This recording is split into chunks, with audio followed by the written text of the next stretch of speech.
ख़बर शामिल कई पिया खैरपुर मां रिपोर्ट अलीगुल शहर जी।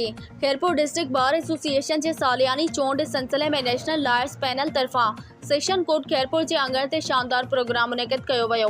तकरीब में advocate Syed Jafar Shah, Shafqat Maysar, advocate Masood Nabi Dogar, advocate Shafi Mohammad Chandio, advocate Yasir Irfat Shar, Ahmed Ali Shahani, advocate Nayab Akhtar Memon, Khalida Begum, advocate Qurban Narejo, advocate Ajiz Lagari, Zainul Abidin Maitlo ऐं ॿिया मौजूद हुआ। तकरीब के ख़िताब कंदे अॻवाणनि चयो त डिस्ट्रिक्ट बार एसोसिएशन जी चूंड में नेशनल लॉयर्स पैनल तरफां एडवोकेट एजाज़ अली चांडियो के सदर ऐं एडवोकेट सदाकत अली के जनरल सेक्रेटरी तौर नामिज़ कयो वियो आहे, जिन जी मुकमल हिमायत जो ऐलान करियूं था। इन्हनि चयो त एजाज़ अली चांडियो जी काविशनि सां बैंकिंग कोर्ट, एंटी करप्शन कार्टून जी कैंप्स कार्टून खैरपुर सेशन कोर्ट में मुनक़िद करायूं। असांजी कोर्ट जी बिल्डिंग में सेहत मर्कज़ जी सहूलियत ॾिनी वई। वकीलनि जा ड्राइविंग लाइसेंस ठाराइण में मवानत कई वई।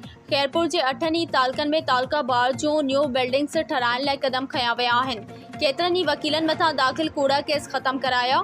वकीलनि जूं चोरी थियल मोटरसाइकिलूं रिकवर करायूं वयूं। एजाज़ चांडियो अॻु बि वकीलनि जे हक़नि जी जाखोड़ कई आहे। हाणे बि साॻई उमेद रखूं था।